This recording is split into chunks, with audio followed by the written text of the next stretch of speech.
Hello and welcome back, all you lovely listeners, to the Careers Mare podcast with myself, Jacob Power, and my lovely, lovely man of co-host fame, it's Jordan Andrews. Hi, Jordan.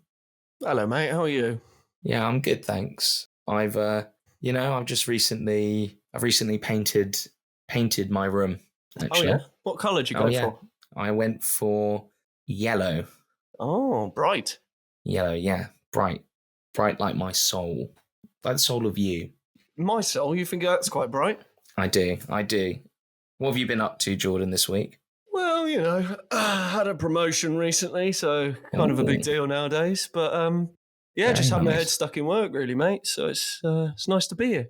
But you've also, for our they're all audio listeners. For our legions of audio listeners, you've grown a moustache.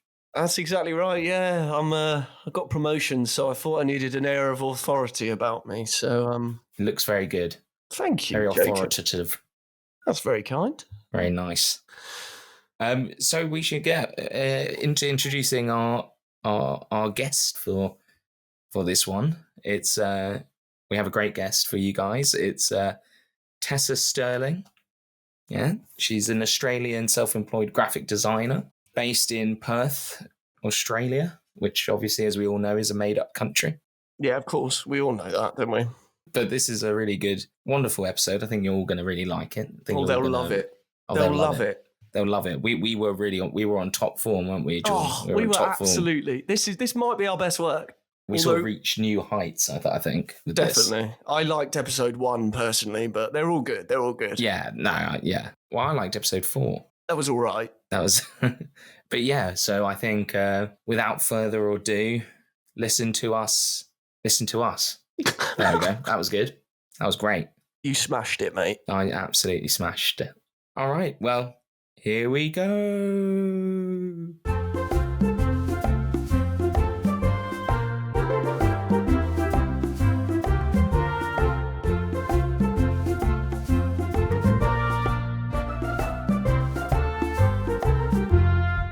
Hi Tessa, how are you? I'm great. How are you? I'm really good, thank you. Jacob, how are you? I'm pretty good as well. It's the morning for us, which is a bit of a shock to me and Jordan. But for Tessa, it's, what time is it? 5 o'clock? Yeah, 5 p.m. on a Sunday arvo. And as you can tell from Tessa's accent, Tessa is Scottish. Isn't that right? 100% Scottish. You wouldn't believe it. Are you actually 100% Scottish? I actually am, yeah. Oh, wow. I thought it was just one of your parents. No, both my parents were born in Scotland. Mum moved from there when she was like 2, though, and then went over there for a gap year, met my dad, then he followed her back here. So, yeah, Dad's still got an accent. Mum doesn't, though. Did your mum know that your dad was following her back here? Yeah. No, he just appeared. It was like... No, they wrote letters back and forth, and then he followed her back here, like in a very romantic, non-creepy way. Oh, yeah. Good. Yeah. He didn't just show up and go, I fancy you. No, absolutely not.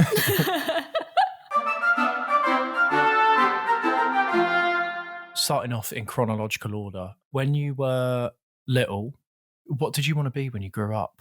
Honestly, I remember when I was little, my mum always telling me I'd be a really good nurse because whenever someone was sick, I really liked the whole process of being like, oh, do you need a hot box? Do you need some like Panadol or and looking after them? I think I loved that nurturing side of things.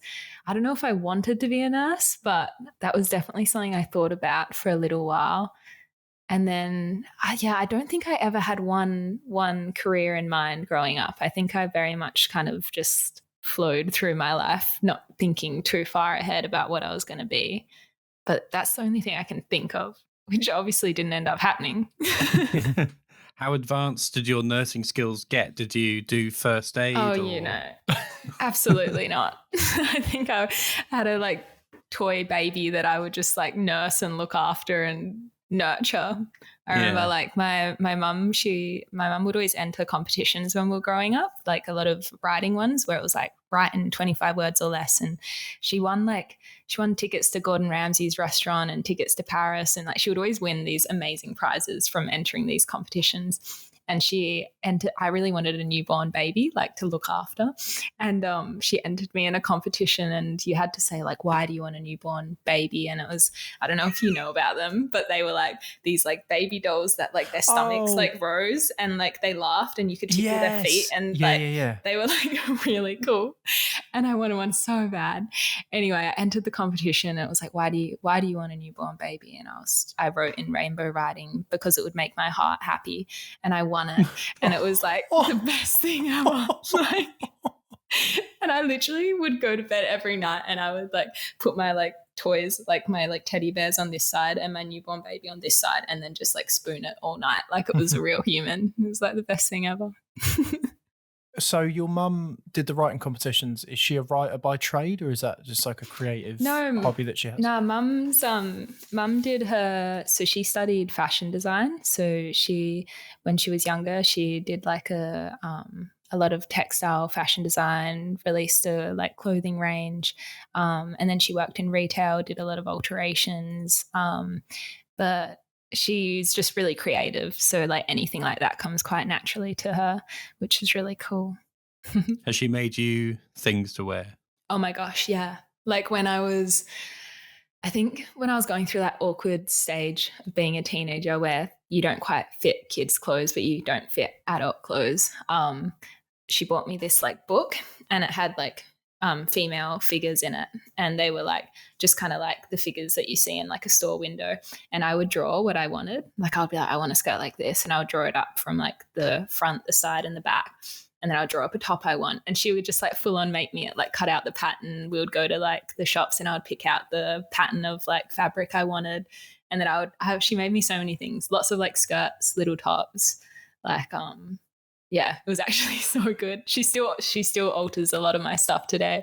Like I'll buy things from a lot of my clothes are from the op shop or thrift shop, and I'll buy something and just have like a vision for it, come home and be like, Mum, do you think you can make this skirt like this? And she like, always makes it happen. She's very talented. I'm just trying to imagine what would happen if I tried to like make clothes for myself.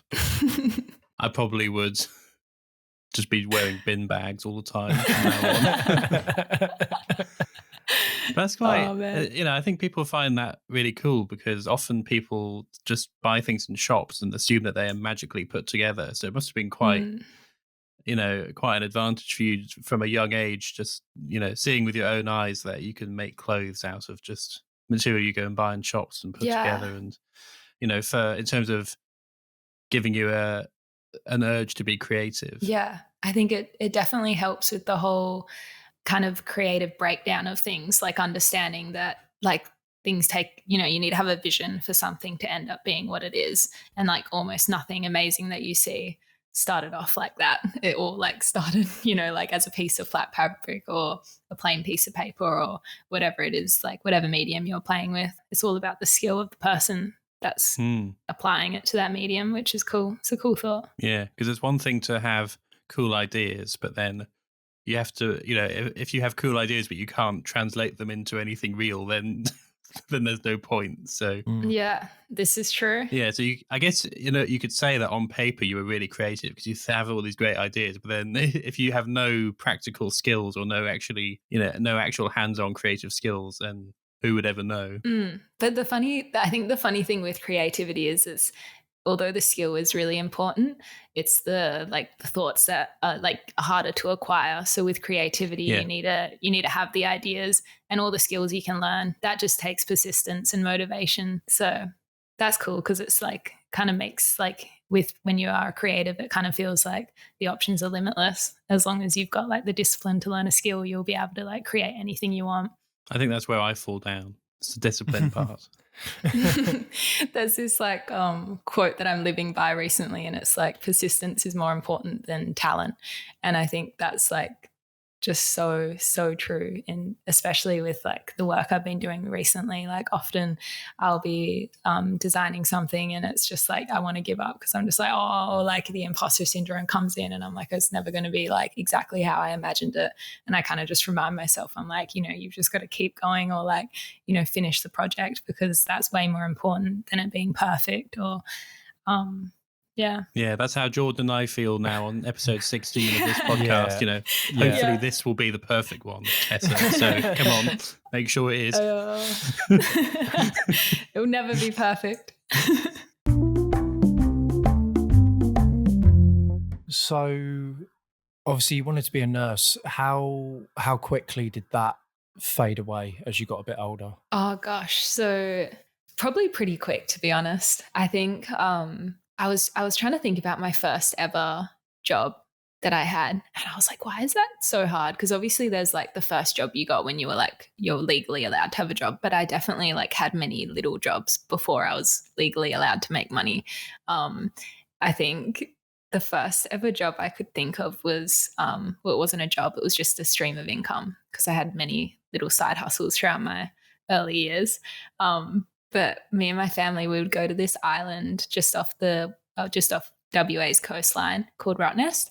And we would go there every year. We went there every year for like 16 years in a row. It was like a family tradition. And me and my siblings, we would collect rocks and we would sit and paint on them, and then we would sell them out the side of our house. And we would sell them for like 50 cents. And I remember there was this like one pineapple design that I did on this rock, and it just like went off. Like everyone wanted it. And I was like racking up the 50 cents. And like I feel like around then I was like, oh, like there's actually like there's so many ways to make money. And like I think like I always had that kind of, that was when I was like 6 years old or something, was the first time we were like selling rocks, painting on rocks. And I think that's kind of where I was like, oh, there's like a lot of different ways to make money. And it probably wasn't till like a lot later in life that I realized that you could make money with like your creativity. I think that was something that took me a while to like understand, or even just accept, I think, for a while. But yeah, the nurse dream died pretty quickly, I think. So there might still be people with those pineapple rocks in their house, on their mantelpiece, honestly, or beside their bath. Or can you imagine? They were not a piece of art, that's for sure. If anything, I think they were done with like watercolor or like chalk. So they're probably like all the designs melted away. The rock's gone back to its natural state. Yeah. Bit of history though. Yeah, definitely. Tell us about these side hustles. Oh gosh. And also, just for any of our listeners who don't know what a side hustle is, if you could explain what that means as well. Okay. How would I describe a side hustle? It might not be the term in the dictionary, but I would just kind of put it as like a little endeavor that you do for fun that ends up making you money. So like those rocks, for example, were the first side hustle I ever had. And usually they are for like they're more for the fun than the money making aspect. Yeah, I think like when I was like really young, maybe like under 10, was always just doing the classic, like lemonade stands and like scamming people, just putting like Solo into a nice jug and telling them it was homemade lemonade. What's Solo? I remember like, what would you call it? I don't know. It's like Sprite, but the more okay, right, like lemony version. Yeah, kind of. But probably the two like best side hustles I had was when I was in year 11 and 12. The first one was I had like you have a bowl or like a prom in year 11 and 12. I don't know if you guys do that in your final year. I remember I bought a dress at a vintage market. It was like $50. And it was this beautiful like vintage designer dress. And I was like, amazing. Wore it to my bowl. And then I was like, I'll just like list it to rent it for like $100, which is like double what I paid. And I ended up like renting it out over 20 times. So it was like $2,000 from one dress. And then I bought another dress because I was like, I'm kind of onto something here. And it was for my school ball, and I splurged. I spent $240 on it, and I used my like birthday money that year from my nana for the dress, and ended up like renting that one out for $100 each wear, and I rented that one out 50 times, so I made $5,000. off this like one dress. And I was just like, this is sick. Like, how good is like this kind of like idea of a passive income? I think that was the first time I like realized that there was like ways of doing kind of like making money in that way. And then again in year 12, like the other kind of side hustle I had was selling my mind maps and notes. So obviously like being an artist, like I honestly enjoyed making my notes and mind maps more than I did like studying them. So I would do these like elaborate mind maps in human bio of the whole human body and all the microbiomes and, you know, all the systems you need to learn. And they would be like fully colored in texture, like A3 size, like beautiful handwriting. And then I would scan them, all of them. And then I would sell like packs of them for like $20, $30. And then same with all my handwritten palm cards. Once I was finished with that topic, I would sell them to like people in the year below. And like, I remember I made like $1,000 or $2,000 just like selling my notes at like in year 12 once I was done with them. And like it was just like so funny because like when I made them, that wasn't the purpose of doing it, but people just always were asking for them when they would see me making them, and I would just give them to my friends like photocopy, and then I was like, hold on, could make a bit of like money here. So yeah, those were like. Did you not get enough pocket money, like, you know, allowance from your parents, or is that what's triggered this? But like my parents have always really like been like, oh, go make your own money. So like when all of us kids, like when we were 14, we all got our own jobs, and from then on, if you wanted anything that wasn't, you know, like food or a house to live in or anything extra, you wanted like clothes or, you know, new this or that, you would like buy it yourself unless it was birthday or Christmas. So we were all pretty driven into the workforce. Like when I remember I turned 14 and I was like so excited. I was like, oh my God, finally I can, you know, get a job. And it was like 14 and 7 months was the official time, but I tried starting when I was 14. And my dad like drove me up and down the main strip near my house, like Beaufort Street. And he just like pulled into every single like job place and I would just run in with my resume and try get a job. And I think I applied at like 30 places and no one would hire me because I had like umpired netball, done a bit of like athletic coaching, and then all my like random side hustles. But other than that, like no experience. And I remember I hopped in the car and I was like so upset because we had nearly got through like the whole stack of like 30 resumes we had printed, put in envelopes. And I remember I like started crying and he was like, no, you need it. Just go into one more place. Just do one more. And I was like, okay. And we pull up to Nando's and he's like, go in there.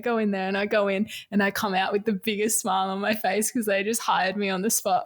Like little did I know it was going to be like slave rates, like slave labor rates. It was like, I got paid $9.01 an hour. So I would work like 5-hour shift and not even make $50. Like, so that's about £4.50, I think, because it's about 2 to 1, isn't it? Roughly the exchange rate. Yeah, so it would be about $4 in your currency. And I remember but I was just so happy. I would go do I would finish school at 3:15 and then I would go to work. I would go to athletics training till like 4:30 or like 5. And then I would do the 5 to 9 shift at Nando's straight after school. And then I would like wake up 5 a.m., go to athletics training, do a whole day of school, do more training, go to Nando's. And I would do that I did that so much because there was a trip to Vietnam that I was saving for.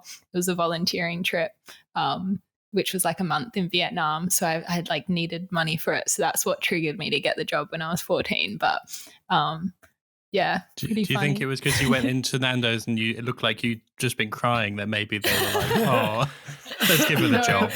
Honestly, I think it was just such a bad workplace that they just cycle through people, and I could have gone in any day and someone probably would have left that day.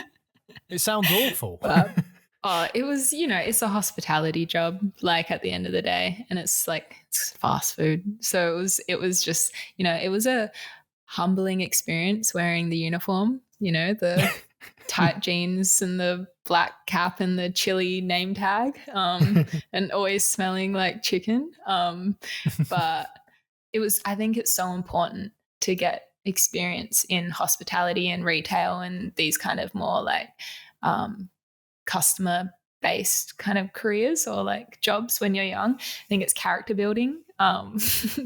And yeah, everyone kind of does it eventually. So yeah, I mean, not much happened at Nando's, to be honest. I spent like a lot of days just sitting out back on my laptop honestly getting paid to like study a lot of the time when it was quiet on Sundays, which was great. Well, how do you feel about chicken? Both let's go first the animal and then the food. Okay. Chickens, the animals, so cute. I love my grandma painted one, and it's like been in her house my whole life, and I always think they're so beautiful. She painted the chicken, or she painted a painting of the chicken? She painted. She definitely painted an alive chicken, like a rooster, not like. Oh my gosh, not a carcass of a chicken. Against its will, she just held it by the neck and started painting it. Oh my with God. a roller. No. No. And then chicken, the food, you know, it's chicken. Chicken's okay. I eat chicken. It's not the best. It's not the worst. I think I had it a lot when I was younger, so maybe I'm slightly off it from my Nando's days.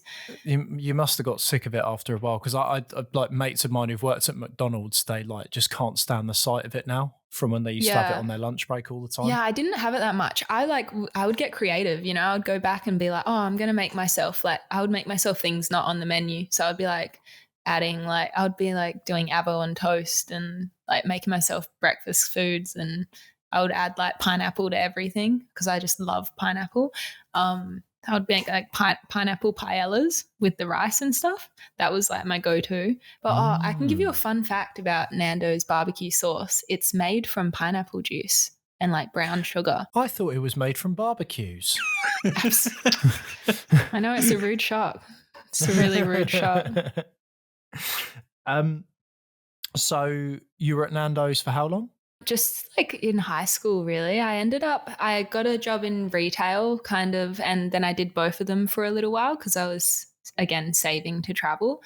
And then I quit Nando's and started retail as my main job while I was studying, which was at a clothing shop. I don't think you would know it. It's an Australian brand. But what's the brand? Go on, try us.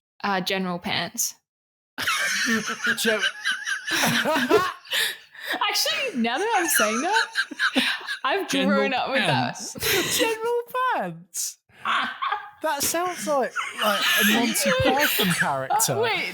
General. I've never thought about how bad that name is until I literally just said it. Well, we've grown up with it. I've never thought of the name. But yeah. I mean, I guess we should establish in some countries pants means trousers. In some countries pants means underwear.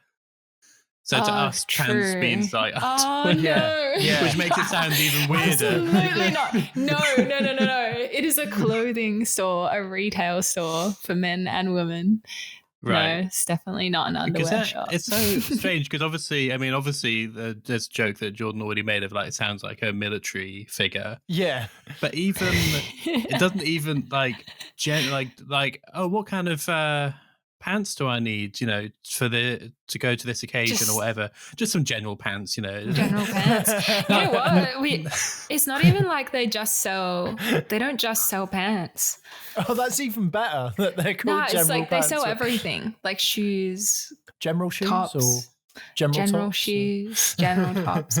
Honestly, it's like in its prime, it was a good shop. Now it's kind of gone under, to be honest. It's kind of it's still kicking on. It but general, do you say because it's quite a mouthful as well. People would say, "I'm just going down to GP" or something like that. Or what? When I worked there, we would call it GP, but I don't think the general public would call it that. I think everyone just calls it general pants. Yeah. General pants for the general public. You know what? I think that's going to delight a lot of our antipathy and, from your point of view, listeners who are going to love the name General Pants. And equally, I can't wait for like if any of your friends in Oz listen to this and hear us laughing and go like, "What's funny?" Well, I don't get what's funny about that. I'm just exposing myself right now, saying that I worked at Nando's and General Pants. Like this is, next level. So you worked at Mr. Pants for a while, and then what followed after that? I guess it would make sense to kind of bring my studies in now. So when I was at General Pants, I basically I'd enrolled and I'd finished school, went straight to uni. Sorry. It's still funny. It's okay. I would never look at it the same now. So I think, I went straight from school to uni and I enrolled in occupational therapy, which I don't know if you guys know what that is, but I can't even describe it myself now. It's been so long. But basically it's more in the kind of healthcare sector of work. And I guess at the time I was torn between kind of going down like an ex-phys physio healthcare like career path and then the creative path. And my best friend and partner at the time were doing OT, and I was kind of lost, and I was like, that sounds great. I'll pick that too. And I went into that for my first year at university. So I was, that's when I was working at General Pants. So I was doing that. And I think it was about like halfway through the first year, 6 months in, they were doing a presentation on the kind of occupational therapist that you could be. They were like, you can work with kids, you can work with old people, you can work in their homes, you can work at a clinic. And the last one on the list was like, you can be an art therapist. And I was like, oh, you can be an art therapist as an OT. Like that sounds pretty good. And I remember like talking to someone about it in the class, being like, oh, like I wouldn't mind being like an art therapist. And they were like, oh, why don't you just like be an art teacher if you want to do that? Like why be a OT art? And I was like, yeah, maybe I want to be an art teacher. And that was kind of where the like seed of doubt kind of got planted, that I wasn't quite in the right industry or studying in the right industry. And as that year went on, I finished off the year because that was the only way you could get credit for it. And I think by the time that year finished, I was pretty adamant on changing degrees into a creative field. And I think I'd gone home and Googled how to make money as an artist, and graphic designer came up. And I was just like, that sounds pretty sick. Had no idea what it was really at all. And my uni offered it, and I literally just enrolled in that for the next year.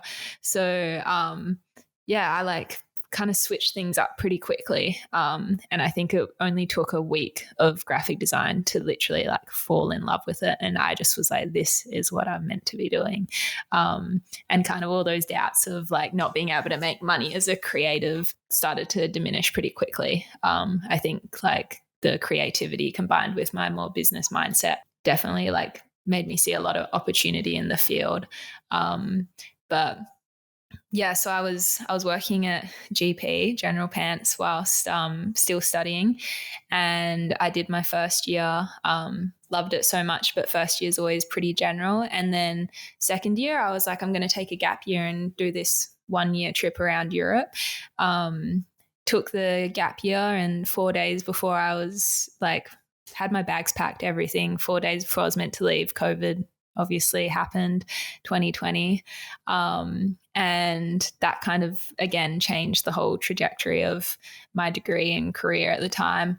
All the stores shut, so no work. And then my degree, it was too late to enroll in that semester. So I kind of went and I just had nothing really to do all of a sudden, which had never really happened before. And I think a lot of people like have a lot of career, especially kind of like business owners have a lot of businesses that were made in COVID. So it's kind of a classic story. But I think COVID hit, had time to paint again, and I just started painting. And I did a few just like, they were all just for me. I was redecorating my room. I'd moved all my stuff out of it and painted the walls white, and decided I wanted some artwork. So I started painting some, and one of my friends was like, oh, do you reckon you could make that a print and I could have one of them? And I was like, oh, sure. And I went to Officeworks, which is like kind of the stock standard printing service in Australia, and just got them to like recreate the artwork on a literal piece of paper, like not even a nice stock or anything. And that was the first ever print artwork that I sold. So that's like the start of my next side hustle as more so a young adult. But I think I sold it. It cost me like $1 or $2 to print it. And then I sold it for $10, which at the time I was like, that is a real great profit margin, like $8. And like I had an art page at the time that had maybe like 15 followers. And my friend who bought that one print, she put it on her story and she tagged that art account, which was like this underground, like no one followed, and like was very much like embarrassed of a lot of things on it. And all these people just started seeing it and following it. And I was like, oh no, like this is like a disaster. I like instantly archived everything on there. I was like, why would she tag like this account? But then more people were asking for prints. And so that was kind of like, yeah, during COVID, I was just painting a bunch and recreating these really average prints that were like, I was very naive at the time, like not really, like kind of just diving headfirst into that, not really knowing what I was doing. Yeah, that was like a real kind of pivotal point with my art, because I think that was the first time I had made an income from art other than selling rocks when I was really, really little.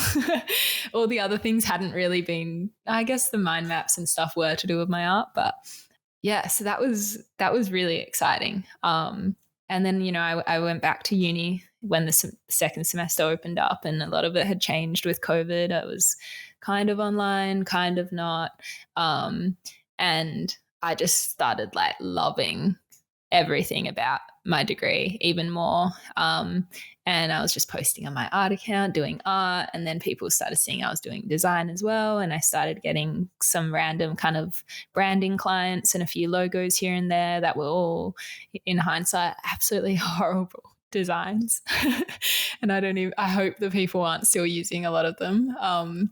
But yeah, so I guess I made a few prints and they kind of started getting a bit of traction, and it was exciting just selling my art, making money from that. And I remember at the time I was like, oh, I'll just sell a few to keep funding my trip, which had been delayed from COVID. And I kept kind of pushing back the flights every 3 months. And eventually I ended up obviously just canceling and getting a refund. But at the time I still kind of thought I was going on this trip.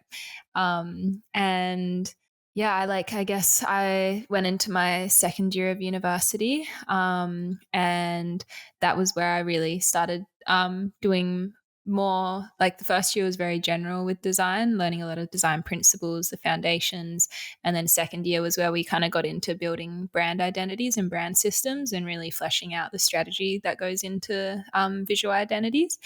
And I just started loving that so much. And so whenever I could, if something came up, I would just do little logos for people, or illustrations for some t-shirts, and kind of went about my first few jobs just very much winging it, diving headfirst into it all. I remember I kind of in my second year I had this business plan. I was like, I'm going to finish my degree. I actually did a unit. It was called Design Capstone, where you would kind of come up with your own business and then you would plan the trajectory of it and like what you wanted to be doing in a year's time versus 5 years' time. So at the time I was like, all right, I'm going to finish my degree. I'm going to get an internship, get some experience in the field. I'm going to work at a design studio for 1 year, and then I'm going to go to Indonesia and freelance and just try and make it work. I'm going to live in a bungalow for 6 months and freelance from my laptop. And that was kind of the 1 year plan I had post-uni. Or 2 year plan I had post uni.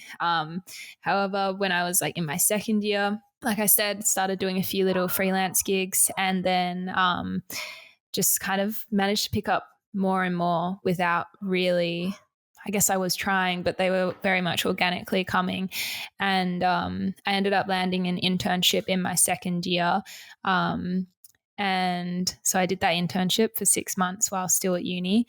So I was doing study, I was working at General Pants, I was freelancing, and then I was also doing an internship. So it was a lot going on. And then I landed a second internship, and so I did that one as well. And then I kind of reached my last semester, so my third year of uni, and everything, I was kind of like, oh, I'm kind of ahead of the plan. Like I'm still at uni and I've done the internships and I've gotten a bit of work experience.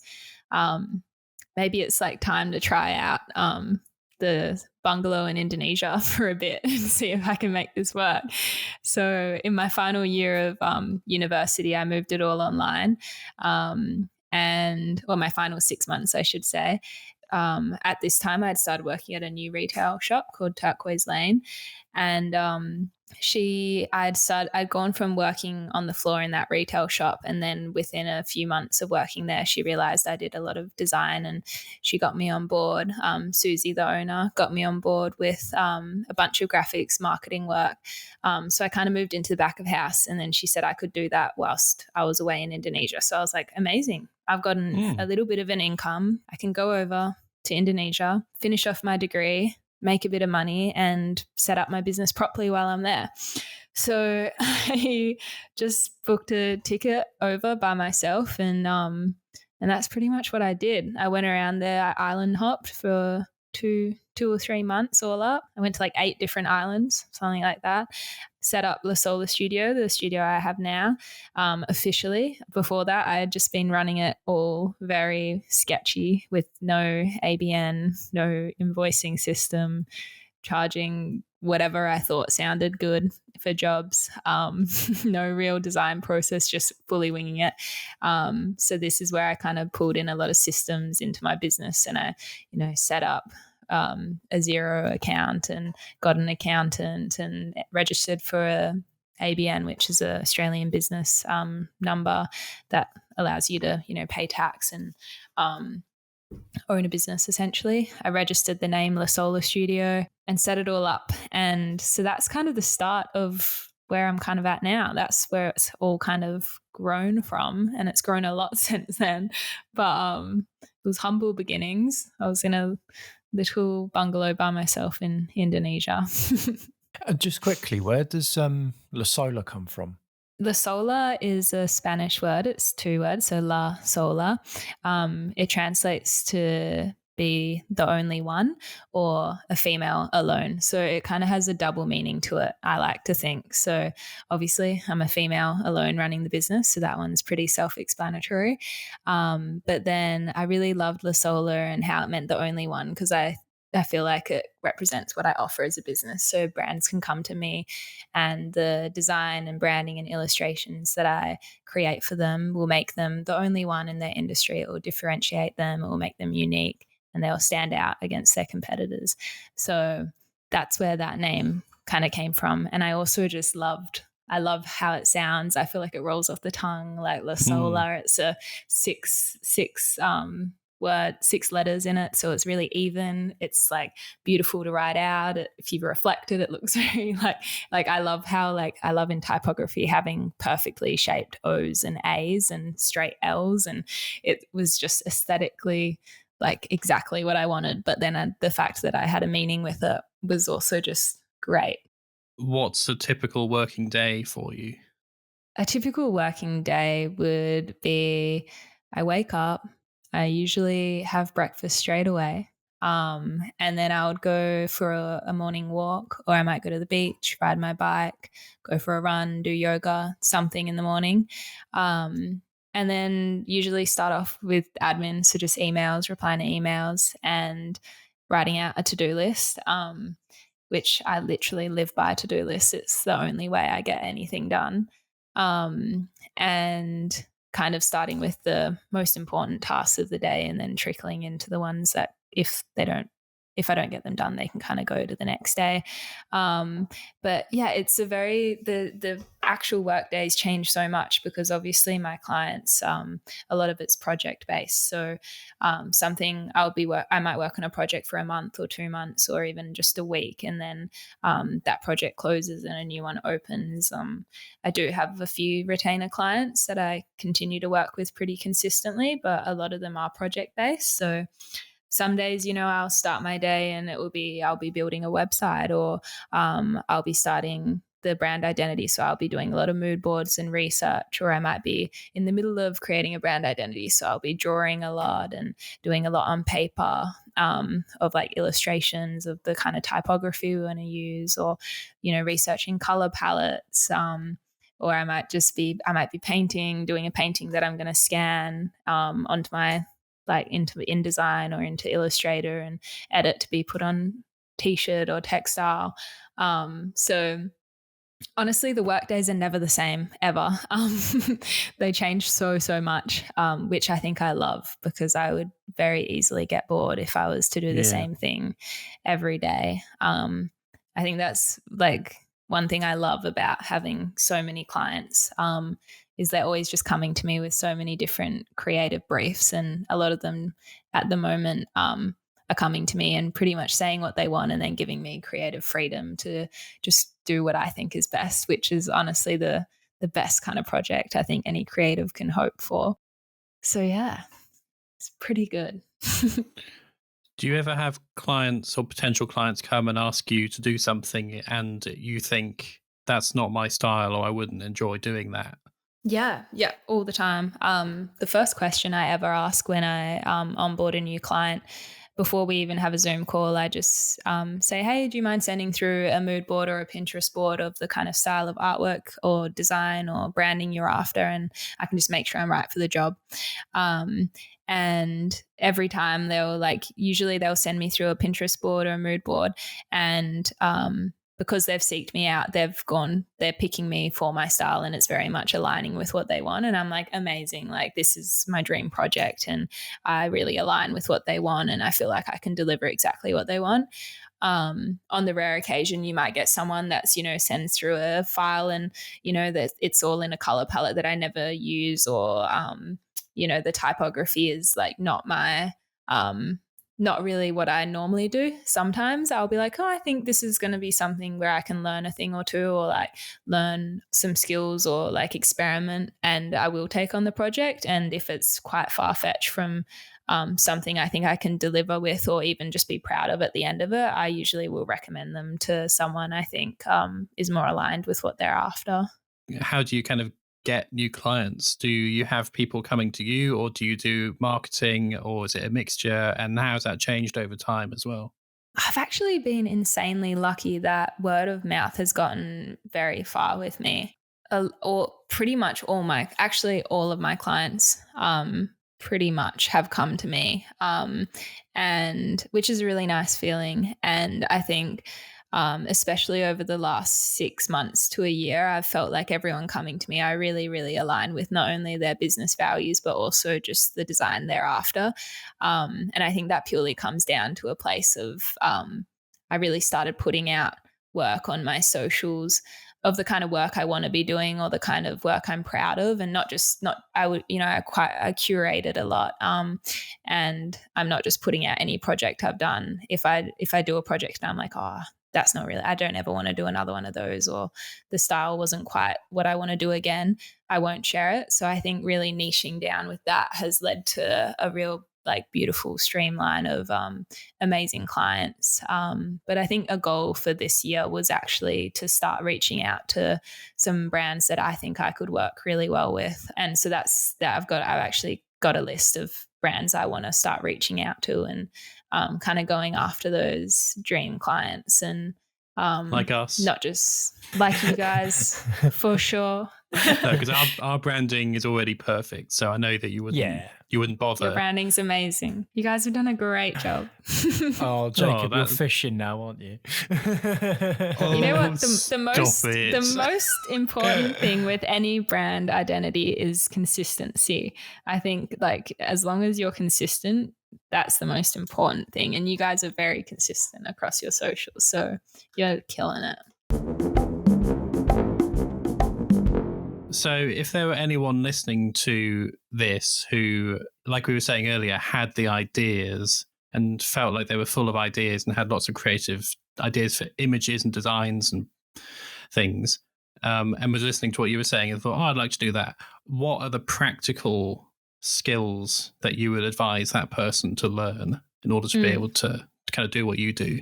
First of all, they're already miles ahead of everyone else if they've got the ideas, because that's at the end of the day all that matters. If they've got the creative ideas, they can learn the skills. Anyone can learn the skill.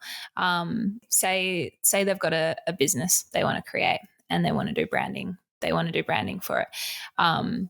Before ever even looking at colors, typography, illustration, image treatment, any of the visual stuff, the like first things anyone needs to do is figure out their brand strategy and a business plan. So that's like researching the market, finding a gap, looking for a unique point of difference, figuring out how they want to sound, the tone of voice of the business, the archetypes that the business falls into, who their target audience is, who their their audience segmentation is, who they're appealing to, and they want to get really, really clear on their brand's mission and what the goal of the whole business is. And I think once you have really fleshed out the brand strategy section of any business, that is when you can start playing with the creativity and the creative ideas that you have. And then the order I usually do it in is brand mark or logo. I think that's the most important. And then I'll go into colors after that. I would go brand mark, and then I'd go typography palette, colors, color palette, how all of that interacts with one another, illustrations or patterns, icons come last, and then the kind of final things are like image treatment, how the photos are edited and all that kind of stuff, video treatment, or even like creative direction if they've got products that they're shooting and all that stuff. So that's kind of I don't know if that answers the question, but that's kind of a general order of how you would go about kind of tackling a creative idea around branding. But then obviously that changes so much with, say, if it was illustration, it's a whole different creative process, and every project, the creative process changes so much. So it is a very fluent kind of job. And would you say that it's a good idea because obviously all these skills are things that people could teach themselves at home, like the actual, drawing and so on, presumably you'd already be interested in that. You'd draw yourself, you'd practice, you'd try different things out. But then you could also teach yourself how to use all the software and stuff with YouTube tutorials and whatnot, and you could do it all yourself. Yeah. Or do you think it would be better for someone to, say, try to do a degree in graphic design or do a course or something where they're getting feedback from someone who knows better than themselves? Or what would you suggest would be the best way to do it? Well, even like I went to the only university in WA that does graphic design. And if you wanted a practical degree, like you wanted to learn how to use Photoshop, InDesign, Illustrator, Procreate, all that, you would go to TAFE. I went to university and they don't focus on many of the skills at all. I never really had any classes that went into a lot of depth into the tools.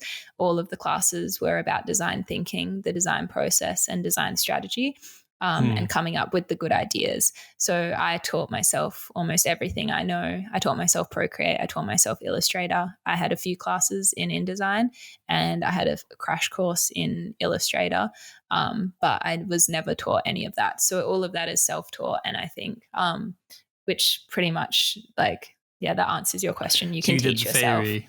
Yeah.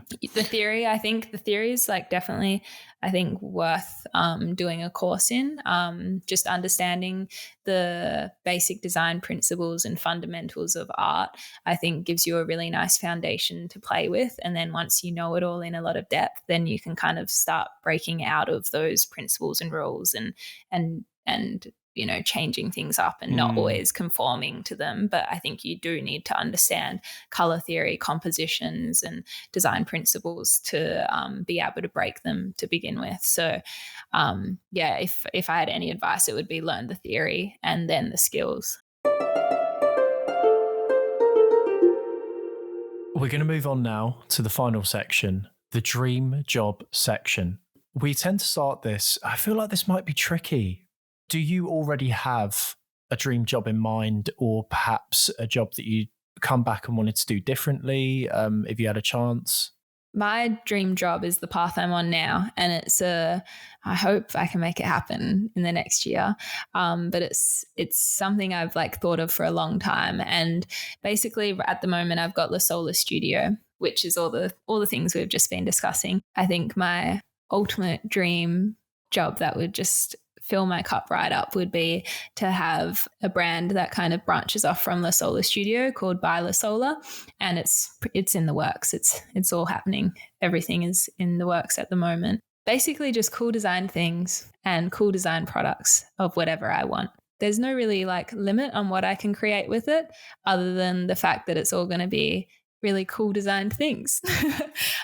Starting off mainly with home things for the home and textiles. But I think that's my ultimate goal then, is to have a brand where I can create freely and design for myself rather than working for clients. And I think coming off from that, the way that I will continue to work with clients would be brand collaborations with my brand and their brand, and intersecting my graphic design business with By La Solar in a really seamless and organic way, I think would be the ultimate dream. So I don't know if that makes any sense at all.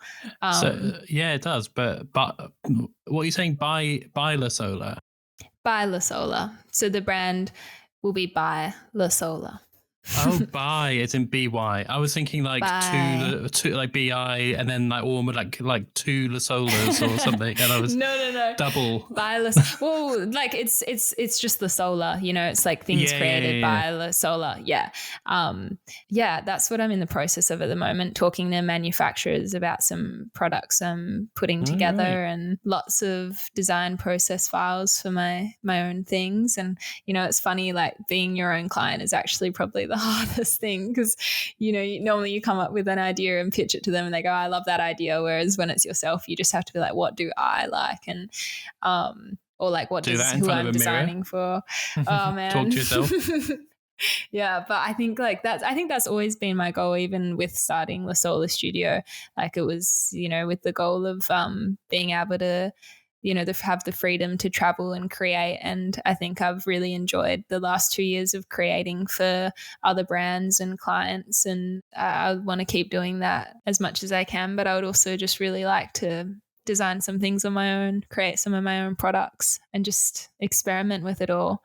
I feel like I've learned a lot from working with a lot of brands now, and I can make some cool things happen. Yeah. So it's sort of like interior design that you want to sort of move into. Not interior design, no, more product design. So not products for interiors, just yeah, so like necessarily. homeware.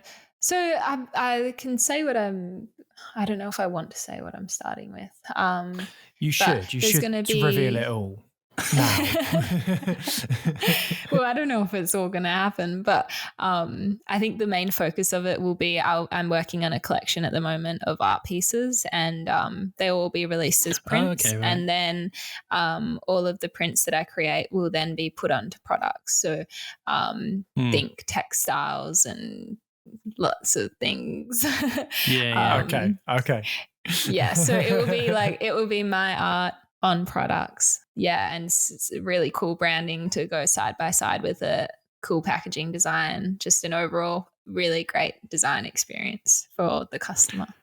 Well, I guess for the dream jobness of it, because normally we discourage guests from choosing, you know, what they're already doing or already working towards as a dream job. But I think that since you seem to be sort of right on the cusp of it, I think we can go with it, but maybe talk about in the dream job scenario, what would the ideal setup be? So, for example, I guess things that would remove any of the practical difficulties that you might otherwise have to contend with.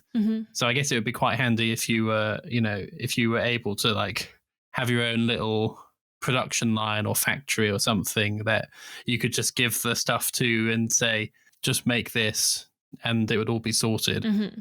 There's I can't remember the name of the book, but basically what you're describing is a partnership between a visionary, which is what I probably identify as, someone that comes up with a lot of ideas and creates. And then I need an implementer, someone that runs the back end, the systems, wants to talk to manufacturers, and all that kind of stuff, which is probably not somewhere that I love spending my time, but currently am.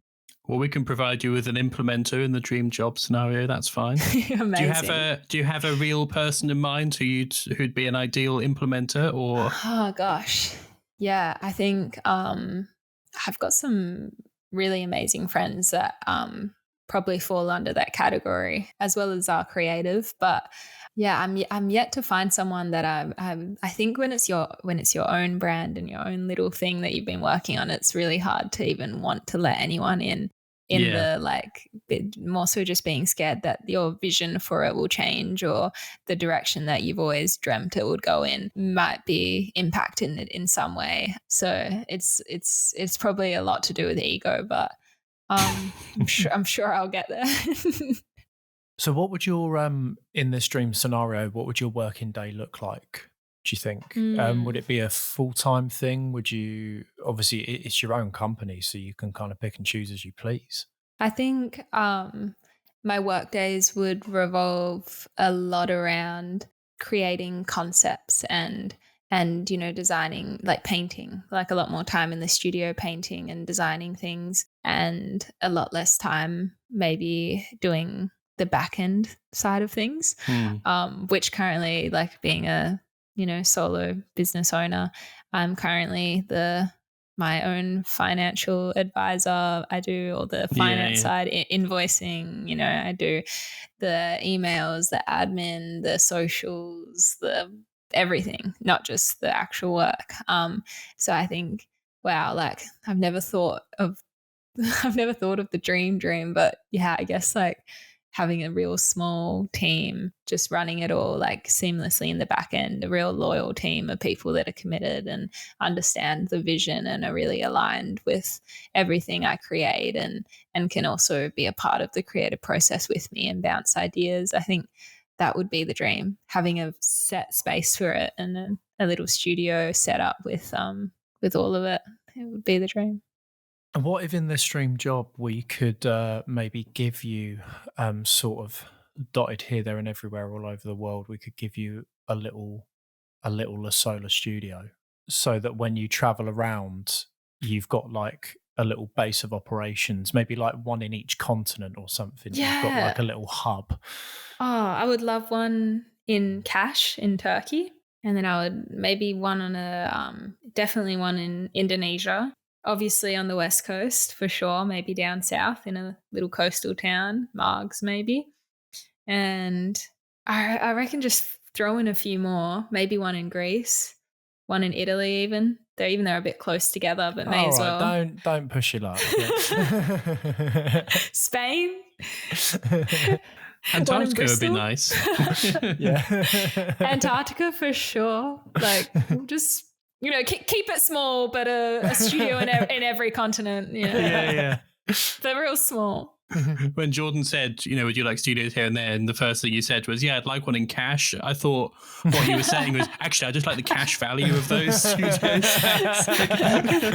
Such a business mindset. Absolutely not. Honestly, like the probably the last thing that, like, obviously, like money, cash flow, all that matters because you want to be able to make a living. But when it comes to this kind of the more creative projects that I'm working on at the moment, I think like my graphic design is the thing that's funding this creative endeavor of, making my own products. And I probably will not be making a lot of money off it. And it will be very much so for the satisfaction of holding a product that I've designed for my own personal brand. That is the main driver and the reason I'm doing it, which is like, I think, how you know that you're doing something right when it's not for the financial outcome. Well, they say if you love what you do, you'll never work a day in your life. Exactly. And I have not worked a day maybe in that's 2 years. the dream.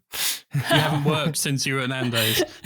I haven't. Honestly, or since you were at General Pants. I have not worked a day since I finished retail. That's how it feels. I literally just don't know how I survive, how I've got money in the account. I just get to draw and look at typography. It's great. I know. And to be perfectly honest with you, Tessa, there are going to be lots of people listening to this who are really jealous of you. Honestly, I to be am honest, aware. including me. and me, yeah. I'm really, really aware that I've just hit jackpot with my work because I truly find so much fulfillment from it, and it makes me so happy. Sometimes I just sit down at work and I just get this overwhelming feeling of excitement to do the project I'm working on, and I'll be somewhere insane in the world. I did 14 countries last year, and I'll just be sitting at some beach bar in Spain, and I was just building brands, and I was like, this is great. What more could I ask for, honestly? I think people are going to be switching this off right about now because they're going to be. I was just about to say, all right, rub it in. And then we're making it worse by saying, and how could it be even better? Yeah. It sounds perfect, but let's make it perfecter. Well, I think at the risk of making everyone who's listening to this grind their teeth away into nubs, I think we'd better say it's got as good as it's going to get. Yeah. In this dream scenario, would you accept this? Would you shake our hands on this? I'm stoked with where I'm at. I would settle for it any day. Okay. Well, shake. Congratulations. Thank you. Congratulations. Yeah, well done, Tessa. I'm really happy for you. Dream job has been acquired. Just before we go, did you want to plug anything, any of your socials, any of your projects? You want to tell us exactly what you're going to be doing with this upcoming project? Tell us everything. You can, if you want to follow along, you can, probably the best place will be my Instagram, lasola_studio. And from there, you'll find all my socials linked, all my website, everything. Fingers crossed the summer coming, so your winter will be when I've got some things together and can drop a few fun things. But over the next few months, I'm going to be releasing lots of new prints and artwork, and I'm also just doing a lot of fun creative projects all the time. So yeah, lots to see over there. And can you, with your prints, is it international shipping? Can people in the UK get them? Nice. Okay. Yes. Well, definitely check them out, listeners, because I've been slyly having a little look whilst we were talking, and they are all very cool and very cute as well. I think on my website currently I've just got my lino prints, but I'm going to have some fine art prints coming in the next few months. You can see them behind me. They're just yet to be scanned and made into prints yet. I will get that done eventually. And thank you so much for taking the time out to speak to us, Tessa. It's been great. Thanks for having me, guys, for this late night chat. Yeah, you're the most physically distant guest so far, so you win that award. Hell yeah. We just need to get someone on from New Zealand to beat the record. Yep. Yeah, you got to do it. Yeah, cool. Oh, thanks for having me, guys. Thanks, Tessa.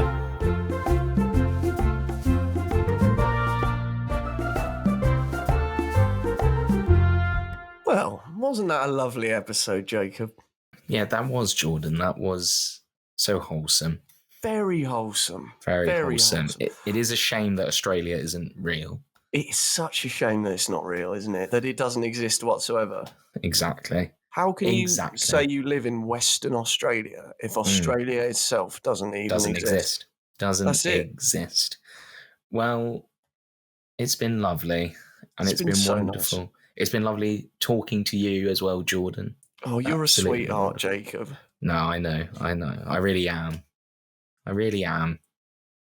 It'd be nice to meet you in person someday. It would be, but in fact, actually, maybe that would be too much. Yeah. I think, actually. Yeah, that's true. I think maybe it would be too much to meet in person. I prefer it that we are always like this. Yes, and I don't think Spotify could handle it if we were actually next to each other. No, they wouldn't allow it. Too many ratings. They would not allow it.